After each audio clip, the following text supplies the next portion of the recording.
The Israeli government continues to kill innocent civilians while acting like the victims and that they're just using their right to self-defense.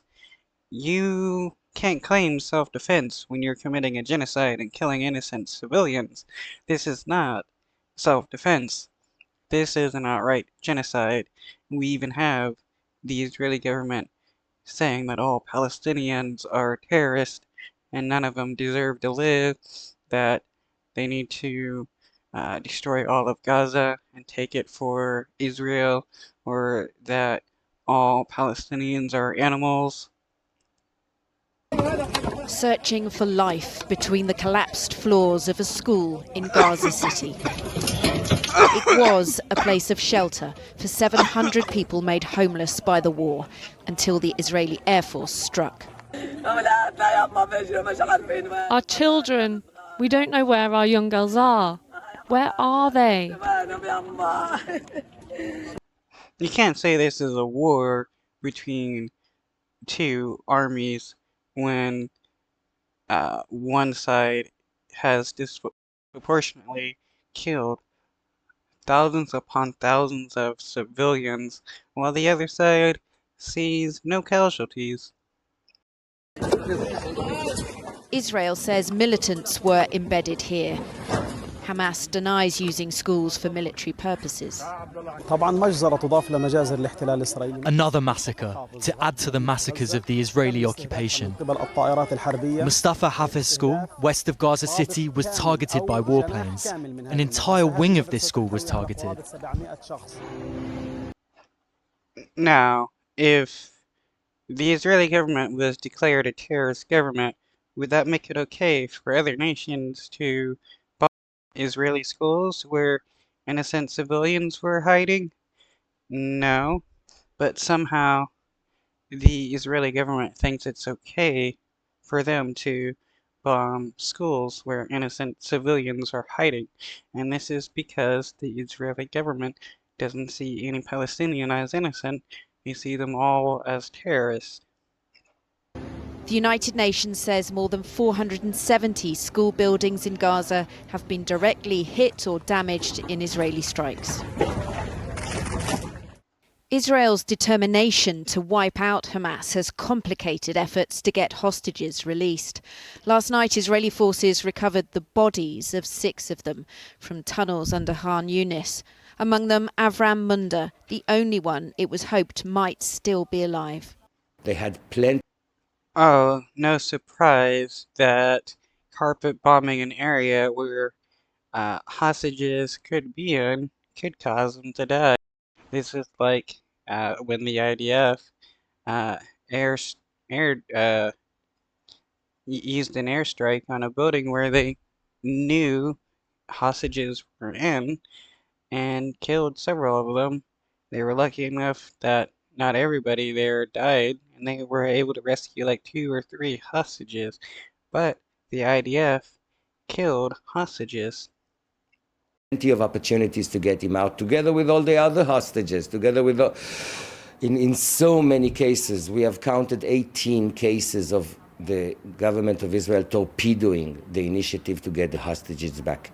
We're caught between a rock and a hard place. You know, the Hamas and the Israeli government both contributing their part to the death of my uncle. Benjamin It's more so the Israeli government. Why would Hamas kill people that they would consider to be their bargaining chips against the Israeli government? Killing the hostages would just be worse for Hamas. You can't forget the Hannibal Directive that the Israeli government has, which allows them to kill hostages. They do this so that the enemy side doesn't have a bargaining chip against them, and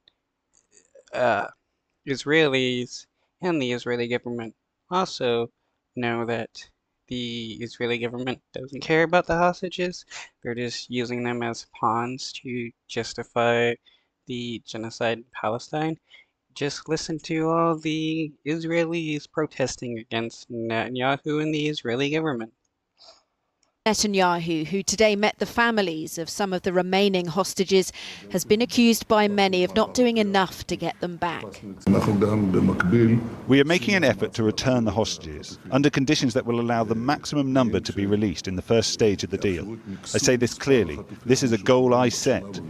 But the other thing is to preserve our strategic security assets in the face of great pressure from home and abroad, and we stand by that. Okay, if he really cared about getting the hostages back, he would agree to a ceasefire deal, which in the beginnings of the war, the Israeli government did agree to a ceasefire deal, which amounted to the largest release of hostages from Hamas. He could do that, but he doesn't want to because his right-wing cronies say if he agrees to a ceasefire deal, they will dissolve the government. Today, the US's top diplomat, Antony Blinken, met Egypt's President Sisi, who warned of the Gaza war spilling over in the region. Washington ploughs on with mediation efforts, but in a sign of its limited leverage, a proposal it said could bridge the gaps between the two sides was soon dismissed by Hamas as not what they'd previously agreed. They condemned Joe Biden's claims they're backing away from a truce deal as giving Israel the green light to continue the war. Yeah, because Biden never says anything about when Netanyahu rejects a ceasefire deal. He's always quiet about that and claims it's always Hamas rejecting a ceasefire deal, trying to make it seem like it's Hamas that is continuing this war when you have Bibi Netanyahu vocally saying he won't agree to a ceasefire deal. Gazans, children, are paying for the failed diplomacy. This afternoon, an Israeli airstrike hit a market in Deir al-Balah.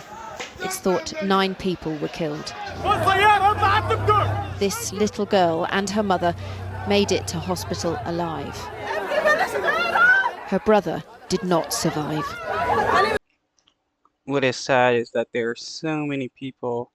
I think these innocent civilians deserve this kind of treatment because of Hamas, and it's truly insane, especially when you have people that claim to care about human rights, and then they advocate for this and say that these people deserve this. It's truly disgusting. The woman in black's cry, the whole world is watching us.